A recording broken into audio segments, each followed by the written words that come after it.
Salut, voici comment mettre une planche de stand-up paddle sur ton toit sans avoir besoin de barre de toit. Donc voici ce que j'utilise depuis plus de 10 ans pour mettre mes planches sur mon toit sans avoir une barre de toit.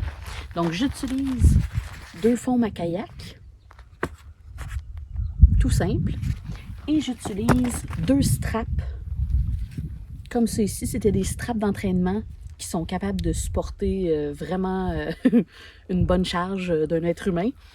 Et au fond, la ganse vient se bloquer ici.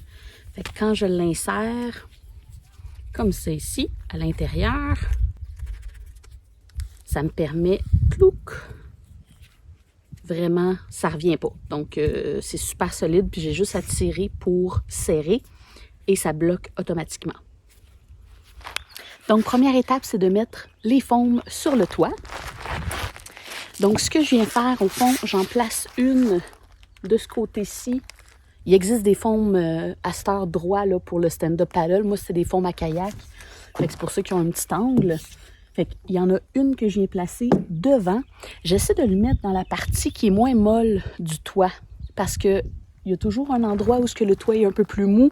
Puis si jamais je croise des camions, qu'il y a du vent, ben ça vient renfoncer. Donc j'aime moins ça. Fait que j'essaie de le mettre le plus possible vers l'avant pour éviter que ça renfonce.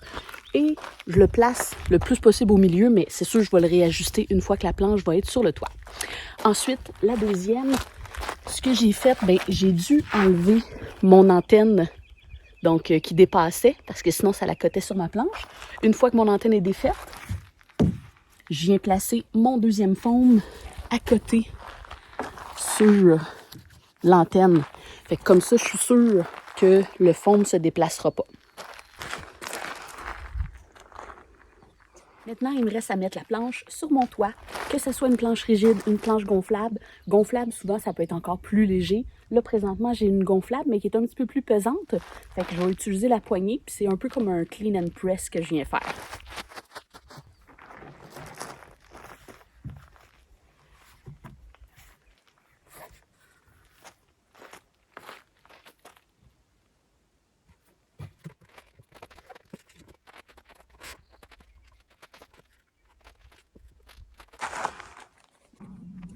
Donc, une fois que la planche est sur mon toit, à deux, c'est encore mieux, mais tout seul, c'est pour ça que j'utilise ma tête.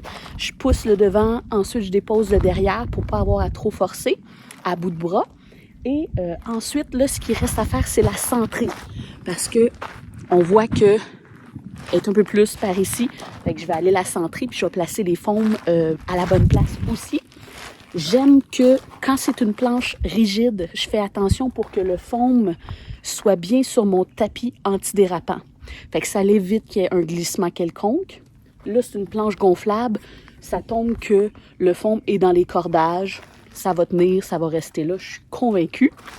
Et ensuite, derrière, même chose, ça tombe sur le tapis antidérapant de la planche, donc ça ne bougera pas. Et j'essaie de la placer le plus centré possible. Comme là, je pense que je vais peut-être la reculer un petit peu vers l'arrière. C'est juste pour dire.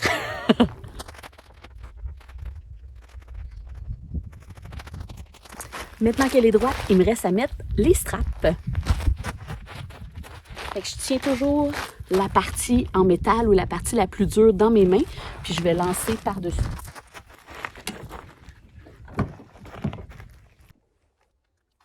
Donc maintenant, je place ma strap. Je vais laisser mon côté dur, comme ça ici, dans ce sens-ci. Et je vais essayer de le placer pour que ça soit le plus possible centré ou si je suis seule en auto, je vais vraiment le mettre du côté passager pour pas que j'ai la strap dans le visage pendant que je conduis. Je viens toujours mettre la strap le plus possible sur le côté, au bout de ma porte. Comme ça, il n'y a aucun mouvement. Je suis sûre que tout va rester en place. Des fois, en roulant, surtout si on est dans des chemins de gravelle, il peut y avoir une vibration. Puis si jamais la strap se déplace, ça peut faire lousser et là, la planche peut être, pourrait tomber. Fait que vaut mieux la mettre le plus possible au bout de la porte. Ça va être la même stratégie pour la porte en arrière. Fait que comme ça, tout est bien bloqué. Et je laisse un twist de ce côté-ci, un twist sur la planche et un twist de l'autre côté. Comme ça, il n'y a aucun bruit quand je roule. Quand ma strap est bien placée, je ferme ma porte. Comme ça vient la barrer. Fait que j'ai laissé un twist sur le toit. Et là, je m'en viens faire un twist de ce côté-ci. Et je vais aller attacher ma strap à l'intérieur. Donc, je vais mettre ma strap à l'intérieur de la boucle. Comme ça ici.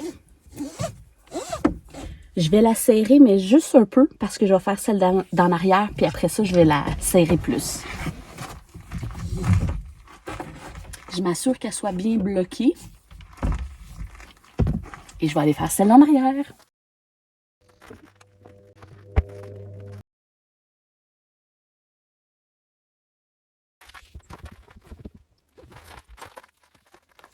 Donc, la courroie est au bout. Et pour serrer, j'utilise mon poids de corps. C'est tout. Faut pas trop serrer. Je resserre celle d'en avant.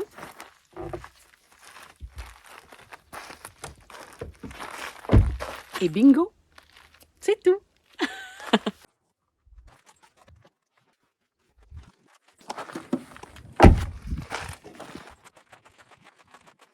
Petit désavantage, si jamais il mouille beaucoup, ça se peut que l'eau suive son cours et entre dans la voiture.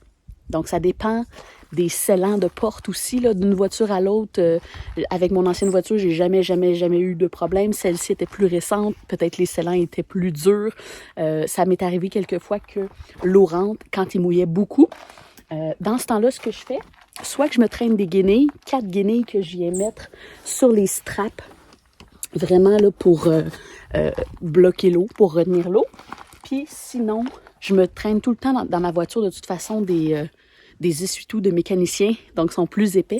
Fait que ce que je viens faire, je viens les mettre au niveau des straps, donc ça permet de retenir l'eau.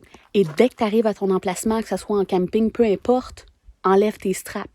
Tu n'es pas obligé de défaire la planche, tu peux la laisser sur ton toit s'ils ne vendent pas trop, mais c'est sûr, enlève les straps, surtout s'il se met à mouiller pendant la nuit. Tu vas être sûr de garder ton auto au sec.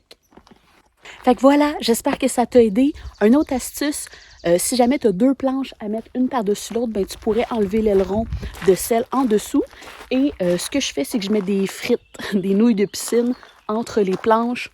Une strap, ça le fait en masse. Sinon, si tu veux être sûr, t'en mets 2. Comme ça, une après la première, puis une après les 2 par la suite.